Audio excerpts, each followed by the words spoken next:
आज दिलीप देवराज इंद्र से बड़ी मित्रता थी।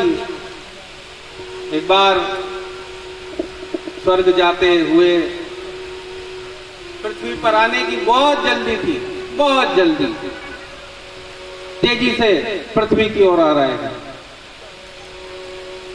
रास्ते में कामधेनु गाय निकल रही हैं, भवतारिणी।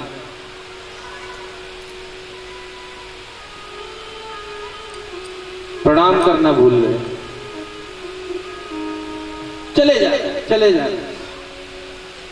कामधेनु ने देखा, अच्छा राजा है, ठीक है, श्राप दिया, जा पुत्र के लिए परेशान होना।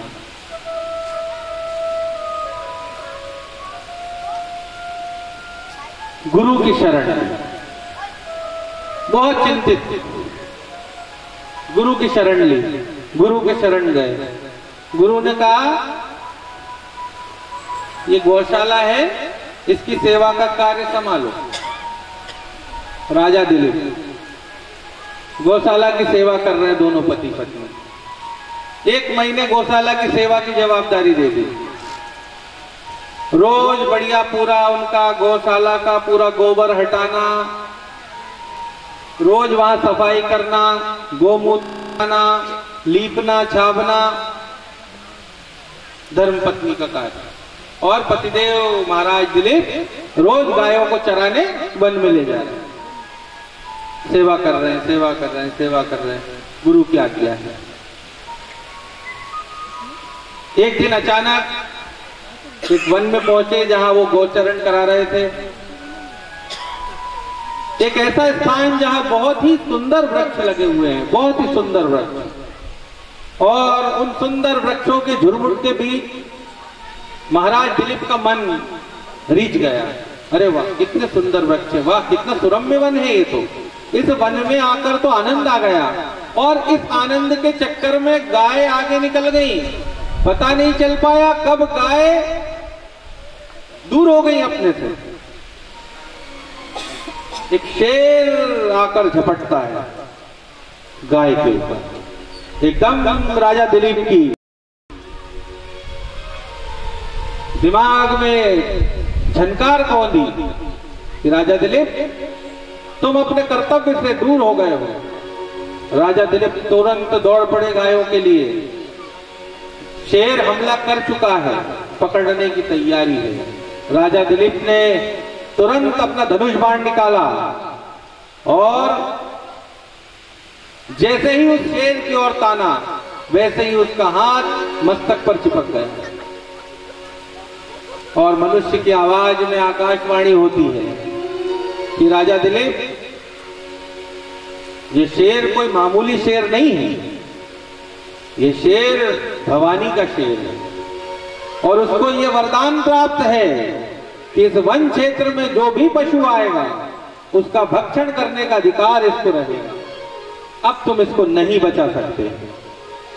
राजा दिलीप थर थर कांपने लगा, अनुनय विनय करने लगा, कहने लगा कि हे शेर,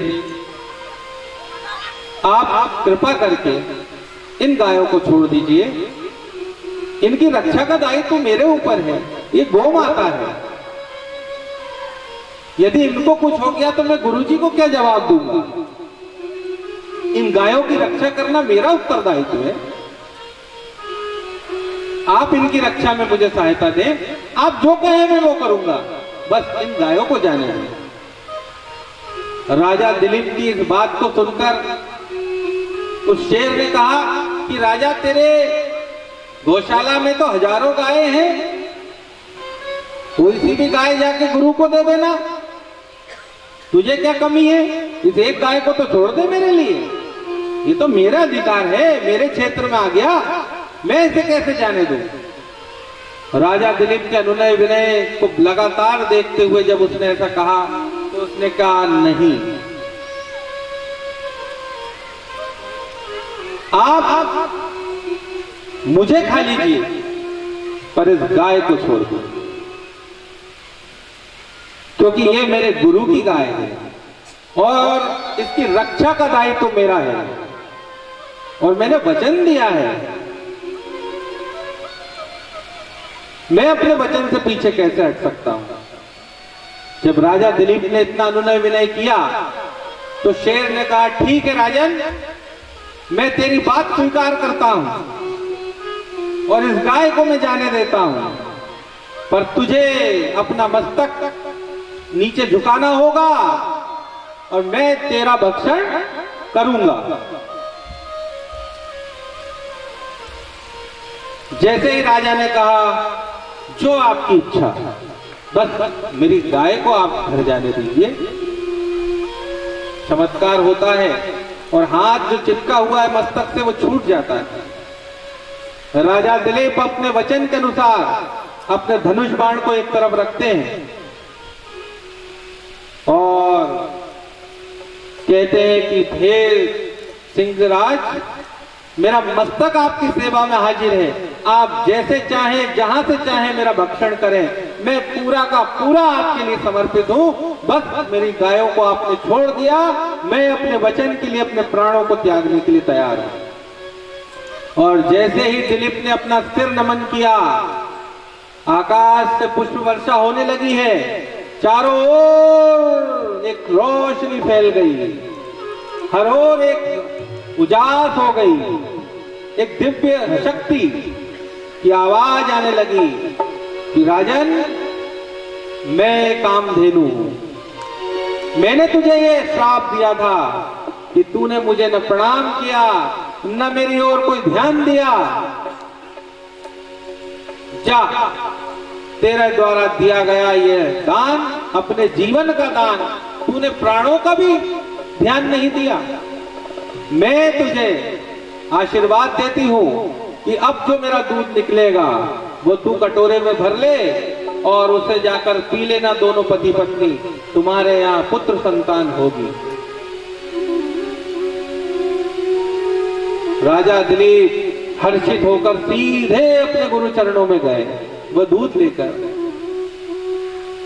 कि गुरुदेव, ऐसी घटना हुई है, अपन होते तो क्या करते? वो दूध तो पहले वहीं, ये तो मेरे को ही तो दिया है। पर उन्होंने वह दूध ले जाकर गुरु के चरणों में रख दिया कि मुझे ऐसा वरदान मिला है, आप बताइए मैं क्या करूं। गुरु ने उनसे कहा कि तेरी तपस्या फलीभूत हो गई है, अब तू इसे ग्रहण कर। और दोनों, राजा दिलीप और उनकी पत्नी ने उस अमृत रूपी दूध को ग्रहण किया और उनके यहाँ संततियां बढ़ती गई, बढ़ती गई, बढ़ती गई। पर हम किस दिशा में जा रहे हैं, चिंता का विषय ये है। हम तो पन्नी भी नहीं हटा पा रहे हैं, प्राण रक्षा देने बात तो बड़ी दूर की होगी। हम सिर्फ इतना कष्ट भी नहीं उठा पा रहे हैं कि हम पन्नी हटाकर गाय को अपने हाथ से रोटी खिला दें। हम फेंक के देते हैं, फेंक के देते हैं ना, कई लोग देते हैं। आप नहीं हो उसमें, मुझे पता, आप नहीं करते हो ऐसा। आप तो नहीं करते हो ना ऐसा, कोई भी गाय को रोटी फेंक के भी देते हो? नहीं देते हो ना आप भी नहीं हो ऐसे, तो सब आप नहीं हो बिल्कुल, मैं पक्का पता है। पर अगर देते हो तो मत देना भैया, क्योंकि उम्र बहुत कम हो रही है, उम्र बहुत कम हो रही है। सिकंदर की एक घटना बहुत सब कहते हैं कि सिकंदर ने 3 बातें कही थी अपने मरने से पहले। एक बात कि मेरा जो ताबूत रहेगा, जो मेरा जनाजा रहेगा, वो मेरे वेद अपने कंधे पर उठाकर चलेंगे। दूसरी बात कि मेरा जो खजाना रहेगा वो लुटाते हुए चलना पूरे रास्ते जहां तक जाया जाए। और तीसरा कि उस ताबूत से मेरे दोनों हाथ बाहर रखना। पहली बात कि 4 वेद ही क्यों लिए कंधे पर रखवाने के लिए? क्योंकि इस दुनिया में कोई ऐसी औषधि अभी तक कोई वैद्य नहीं बना पाया कि आपको वो जिंदा रख सके। ये तो हम भ्रम बनाए हुए हैं कि वो बचा लिया, उसने बचा लिया, इसने बचा लिया, उसने बचा लिया। जितनी लिखी राम ने उतना चले खिलौना, है ना? कि उसमें कुछ बड़ा घटा सकते, कोई बड़ा घटा सकता है? 1 सेकंड में पता चला बात साहब तो जो कल हमारे पास चाय पी लिया था पी लिया था। है और था का अंतर जो है वो कितना छोटा। उनने कि वो छोरा तो बहुत अच्छा था, पर औकादाई जी के पास जो है बहुत पैसा भी था, और उन्हें बंबई का डॉक्टर भी बुला ही लिया था, पर डॉक्टर आता जब तक तो हो गया, मौका दिया। बहुत बड़े आदमी है, आगे पीछे 4 गाड़ी चलती है, पर एक दड़ से ट्रक आया और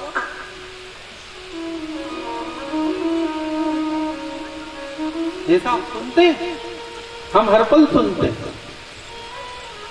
डॉक्टर से भी इतना कहता है भैया भगवान पे भरोसा रखो। किस पे कहता है? डॉक्टर भी यही कहता है। एक मित्र मेरे डॉक्टर हैं, बहुत अच्छे, उनके उंगली में बड़ी सुंदर गणेश जी की प्रतिमा पहने हुई। मैंने उनसे पूछा, मैंने कहा आप डॉक्टर हो के भी मतलब? बोले भैया सही बात बताऊं, दवाई तो हम लिख देते हैं, पर बाद में मन में सोचते भगवान देखना तेरे हिसाब से। हकीकत तो यही है, दवाई कोई भी लिख दे, पर फाइनल टच तो उसने ही करना है। ऑपरेशन करने से जाने से पहले भी डॉक्टर भगवान से ये प्रार्थना करते हैं कि भगवान देखना, नहीं तो इधर की ना उधर की हो जाए तो। यानी सारा सार इतना सही है पूरी बात का। बस दिक्कत क्या है कि हम कहते हैं करते नहीं है। भरोसा कहते हैं पर करते नहीं। अब जैसे ऐसा समझ लो कि अपन ने कोई बात कह दी कि भगवान ही जाने यार, जो भी होगा वही करेगा, तो इतना जोरदार कर दे, और अपन सोचे कि मैं करूंगा, तो जब भगवान सोच लेगा इसने तो कह दी कि ये कर लेगा खुद अपने हिसाब से, तो फिर इसे ही कर लेंगे, है ना? तो अपने को भगवान का भरोसा और दृढ़ रखना है, क्योंकि परीक्षित को बचाने के लिए जब राजा परीक्षित गर्भ में थे और सुदर्शन चक्र उनके लिए दौड़ रहा था, लगातार दौड़ रहा था कि मैं इसका वध कर दूंगा, तब कौन आया था बचाने? वो कृष्ण अपने हाथ लेकर घूम रहा था चारों ओर। जब परीक्षित का जन्म हुआ तो उसने बताया कि मेरे आसपास कोई घेरा था जो मेरा रक्षण कर रहा था। उत्तरा के गर्भ से मेरा रक्षण, उत्तरा के गर्भ में मेरा रक्षण कर रहा था। वो कौन था? वो कन्हैया ही तो था, वो गोपाल ही तो था, वो ही तो आके रक्षा करता है। तो जब हमें ये पता है कि परीक्षित की रक्षा उसने करी, तो हमारी क्यों नहीं करेगा? हमने क्या बिगाड़ा? पर दिक्कत क्या है कि परीक्षित का भरोसा तो उस पे था और हमारा भरोसा गोली पे। तो ये गोली खा लो तो हो जाए ठीक। क्यों भाभी जी, तुमने गोली नहीं खाई आज? तुमने रोटी खा ली पर गोली नहीं खाई, आपका ही हुआ वो। दादा जिनने गोली खाई है उनको भी ऐसा नहीं है कि कोई गोली खाने से बची गया है कोई, है ना? तो इसलिए गोली से ज्यादा भरोसा मोर मुकुट बंसी वाले का रखना पड़ेगा अपन को, क्योंकि सिर्फ कहने से काम नहीं चल रहा है, यहाँ करने से चल रहा है। आपने संकल्प ले लिया कि बस हमको करना है, इन 7 दिनों में अपने को ये निर्धारित कर लेना है कि मेरा जीवन किस दिशा में जाएगा। ठीक है ना? तो अब 7 दिन में अपने को पूरी कथा का सार भी निकालना है। महात्म्य की कथा है आज की, और इस कथा से अपन को निर्धारण करना है कि अगले 6 दिन जो बचेंगे अपन उनको कैसे जिएंगे। तो सबसे पहले अपन पूर्णतः कोशिश करेंगे कि हम गाय माता के लिए पन्नी, पहला संकल्प, ऐसा कहते हैं कि कथा में कुछ कुछ छोड़ना चाहिए। तो मैं कोशिश करूंगा कि 7 दिन में अपन कुछ 7 ऐसी चीजें जो लोग सोचते ही नहीं है, लोग उस पर विचार ही नहीं करते कि ये भी कोई बात है, ये सभी कहीं होता है क्या।